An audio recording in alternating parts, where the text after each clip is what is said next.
Good morning friends. तो कैसे हो आप सभी? आई होप कि आप सभी लोग अच्छे ही होंगे। तो फ्रेंड्स, जैसा कि हमने लास्ट एपिसोड में देखा था कि मिस्टर मिंग उन लोगों को उस नेगेटिव एनर्जी वाली जगह पर ले जाने को तैयार हो जाते हैं, जहां वो अगले ही दिन उन सभी को लेकर एक जंगल के रास्ते से होते हुए उस नेगेटिव एनर्जी वाली जगह पर जा रहे होते हैं। पर तभी अचानक से उन लोगों के ऊपर एक खतरनाक भालू अटैक कर देता है। अब आगे जहां हम इस एपिसोड की शुरुआत में उस खतरनाक भालू को फैटी के पीछे पड़े हुए देखते हैं, तभी अब फैंग अपने दोस्त को खतरे में देख अपनी पेंडेंट की पावर की मदद से सीधा उस भालू पर अटैक कर उसे वहां से दूर फेंक देता है। अब वो भालू भी उस अटैक की वजह से डर कर वहाँ से भाग जाता है। जहाँ कुछ देर बाद वो लोग उस जगह से आगे एक खुली जगह पर पहुँच चुके होते हैं, जहाँ पर फैटी काफी डरते हुए कह रहा होता है कि मैं इस जगह पर अब दोबारा कभी नहीं आने वाला, क्योंकि उस खतरनाक भालू ने तो लगभग मुझे मार ही डाला था।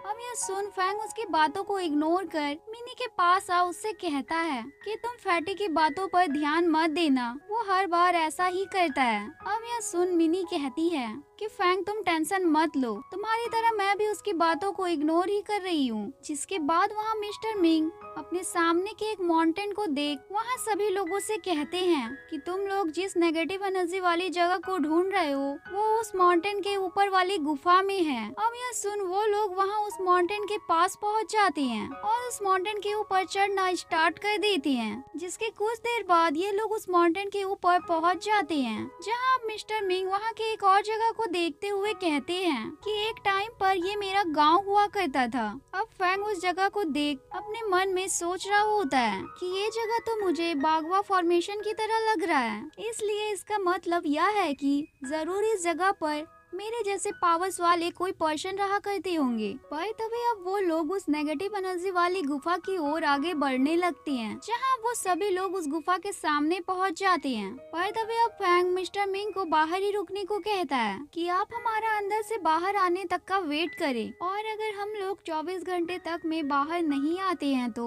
आप जाकर किसी पर्सन को हमारी मदद करने के लिए ले आइएगा। अब ये सुनकर मिस्टर मिंग को वहाँ अपनी कुछ पुरानी बातें याद आ जाती है कि कैसे जब उन्होंने इस गुफा को ढूंढा था वैसे ही उनके लोग इस गुफा से बाहर आते आते मारे जा चुके थे। तभी अब वो वहाँ फैंग से कहते हैं कि भले ही मैं अब बूढ़ा हो चुका हूँ, पर फिर भी मैं अपनी जान खतरे में डालकर तुम लोगों के साथ अंदर जाना चाहता हूँ। अब यह सुन फैंग उन्हें अंदर जाने से मना कर देता है, जहाँ फैंग का दोस्त भी मिस्टर मिंग से कहता है कि आपको मेरे दोस्त फैंग को कमजोर नहीं समझना चाहिए कि वो अंदर से हम सभी को लेकर बाहर नहीं आ सकता है, बल्कि उसके पास तो सुपर पावर्स है। अब यह सुनकर मिस्टर मिंग कहते हैं कि अच्छा तो ऐसी बात है, पर फिर भी तुम्हें वहाँ कुछ गड़बड़ लगे तो तुम लोग तुरंत ही वहाँ से बाहर आ जाना। जिसके बाद वहाँ फैंग सभी से कहता है कि तुम सभी के पास वो प्रोटेक्टिव जेट पेंडेंट तो है ना, जो तुम सभी को उस नेगेटिव एनर्जी से बचाएगी। अब ये सुनकर वो सभी लोग अपने अपने गले के उस पेंडेंट को दिखाते हुए कहते हैं कि भला हम इसे कैसे भूल सकते हैं, क्योंकि इसकी ही वजह से ना जाने कितनी बार हमारी जान बची है। जिसके बाद वो लोग उस गुफा के अंदर जाना स्टार्ट कर देते हैं, जहाँ थोड़ा ही अंदर जाने पर मिनी वहाँ की नेगेटिव एनर्जी से इफेक्टिव होने लग जाती है। पर तभी अब वहाँ फैंग उससे कहता है कि उसे जो नेगेटिव एनर्जी वाली जगह की जरूरत है वो यहाँ से ज्यादा दूर नहीं है। पर तभी इतने में ही हम वहाँ पर एक खतरनाक सी मकड़ी को देखते हैं, जो कि उन लोगों पर नजर रख रही होती है। पर तभी अब वहाँ फैंग का दोस्त कहता है कि पता नहीं क्यों पर मुझे यहाँ कुछ ठीक नहीं लग रहा है। अब यह सुनकर फैंग वहाँ अपने एक ट्रेजर को बाहर निकाल उसमें देखते हुए कहता है कि अभी तक हम लोगों को एक भी ये स्टोन नहीं मिला है, लेकिन फिर भी मेरा ये ट्रेजर यहाँ पर यह बता रहा है कि यहाँ पर काफी तेज नेगेटिव एनर्जी है। अब ये सुनकर मिनी वहाँ कहती है ऐसी बात है तो हमें अभी तक यहाँ पर कोई ये स्टोन क्यों नहीं मिला है, और जहाँ तक मुझे याद है कि तुमने कहा था कि जहाँ पर नेगेटिव एनर्जी होती है वहाँ पर ये स्टोन मिलते ही मिलते हैं। अब ये सुनकर फैंग कहता है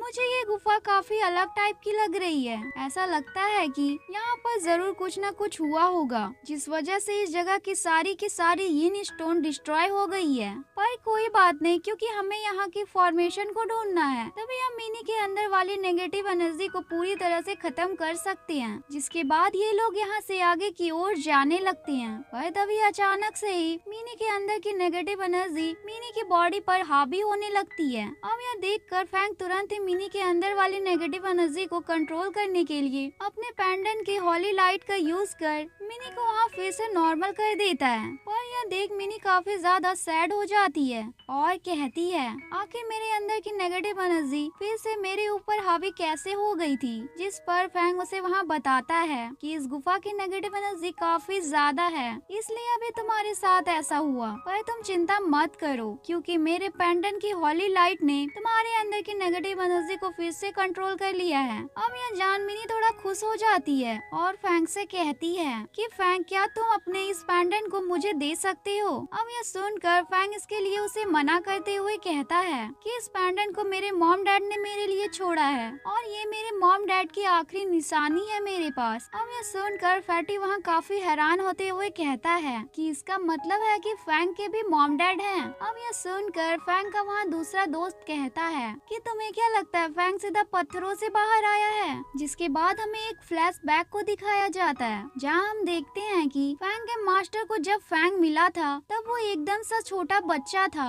लेकिन तब भी वो पेंडेंट उसके पास ही था। तभी अब प्रेजेंट टाइम में फैंग अपने सभी दोस्तों से कहता है कि मुझे इस पेंडेंट की सुपर पावर्स तब मिली हैं जब इस पेंडेंट ने मुझे अपना मास्टर समझा है। इसलिए हो सकता है कि मेरे मॉम डैड के भी पास सुपर पावर्स हो और मुझे उम्मीद है कि एक न एक दिन मैं उन्हें जरूर ढूंढ लूंगा। अब यह सुनकर फैंग का दोस्त वहाँ कहता है कि अगर तुमने अपने मॉम डैड को ढूंढ लिया तो ये तो काफी ज्यादा खुशी की बात होगी। पर तभी वहाँ फैटी कहता है कि ये तो काफी दुखी की बात है कि सुपर पावर्स वाले लोग को हम इंटरनेट पर नहीं ढूंढ सकते हैं, नहीं तो मैं उन्हें कब का ढूंढ चुका होता। पर तभी अब फैंग वहाँ उन सभी लोगों से कहता है, अच्छा ठीक है, पर अभी हमें मिनी की प्रॉब्लम पर ज्यादा ध्यान देना चाहिए। अब यह सुनकर मिनी कहती है कि मुझे लग रहा है कि जैसे मेरे अंदर की नेगेटिव एनर्जी या किसी और ही वजह से एक्टिवेट हो गई थी। अब यह सुनकर फैंग कहता है कि अगर ऐसी बात है तो जरूर यहाँ कोई ऐसी चीज है जिसने मेरी लगाई गई सील्ड को तोड़ दिया है, जो मैंने मिनी के अंदर नेगेटिव एनर्जी को कैद करने के लिए लगाया था। और तुम सभी को पता ही है कि मेरी लगाई गई सील्ड कितनी ज्यादा स्ट्रांग होती है। जिसके बाद वो लोग यहाँ से आगे की ओर बढ़ने लगते हैं और एक ग्रीन क्रिस्टल वाली जगह पर पहुँच जाते हैं, जहाँ उस गुफा की ऊपर की ओर काफी सारी नुकीली नुकीली क्रिस्टल लगी हुई होती है। पर तभी ये लोग जैसे जैसे यहाँ से आगे की ओर बढ़ रहे होते हैं, वैसे वैसे वो ऊपर वाली क्रिस्टल टूटकर नीचे उन लोगों के ऊपर गिरना स्टार्ट हो जाती है। जहाँ अब यह देखकर फैंग सबसे पहले मिनी को उससे बचाकर सेफ जगह पर ले आता है। पर तभी अब एक क्रिस्टल फैटी के ऊपर ही गिरने वाला होता है, जहाँ यह देख फैंग तुरंत ही अपनी पावर का यूज कर उस क्रिस्टल पर अटैक कर उसे तोड़ देता है और उन दोनों को भी बचाकर सेफ जगह पर ले आता है। पर तभी अब वो लोग देखते हैं कि उनकी प्रोटेक्टिव जेट पेंडेंट अब वहाँ टूट चुकी है। अब यह देख फैंग उन सभी की जेट पेंडेंट को लेकर कहता है कि मैं तुम सभी की जेट पेंडेंट को एक स्ट्रॉन्ग डिफेंसिंग पावर के साथ रिफाइन करने वाला हूँ, इसलिए तुम सभी जिस जगह पर भी हो उस जगह से बिल्कुल भी मत हिलना, क्योंकि यहाँ जरा सी भी आहट की वजह से वो क्रिस्टल फिर से टूटना स्टार्ट हो जाएगी। अब यह सुन वो लोग अपनी अपनी जगह पर चुपचाप से बैठ जाते हैं। तभी इधर फैंग उन पेंडेंट को रिफाइन करना स्टार्ट कर देता है, जहाँ अब कुछ देर बाद उन दोनों दोस्त को बाथरूम लग जाता है,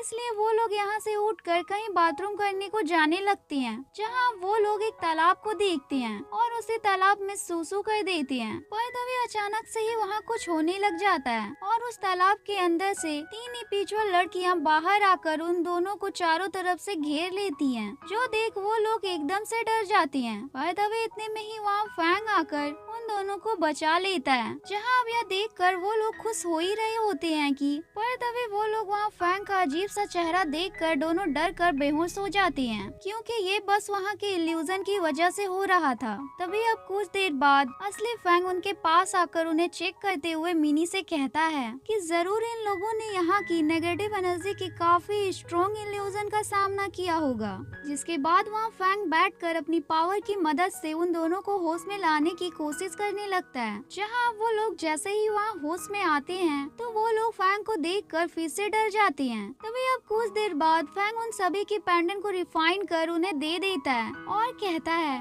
मैंने कहा था ना अपनी अपनी जगह से बिल्कुल भी मत हिलना। अब यह सुनकर वो दोनों आपस में ही कहने लगते हैं कि भला हम बाथरूम को कैसे रोक सकते थे, इसलिए हमें हिलना ही पड़ा। जिसके बाद फैंग वहाँ मिनी के पास आ जाता है, जहाँ मिनी उस तालाब को देखकर कह रही होती है कि पता नहीं पर मुझे ऐसा लग रहा है कि जैसे इस तालाब के अंदर कुछ है। अब यह सुनकर फैंग कहता है कि मुझे लगता है कि अभी हमें यहाँ से आगे की ओर चलना चाहिए। जिसके बाद ये लोग यहाँ से जैसे ही जाने लगते हैं वैसे ही हम उस तालाब से कुछ बाहर आता हुआ देखते हैं। और इसी के साथ हमारा ये एपिसोड एंड होता है। फ्रेंड्स, अगर वीडियो अच्छी लगी हो तो प्लीज वीडियो को लाइक और चैनल को सब्सक्राइब करें। Bye bye.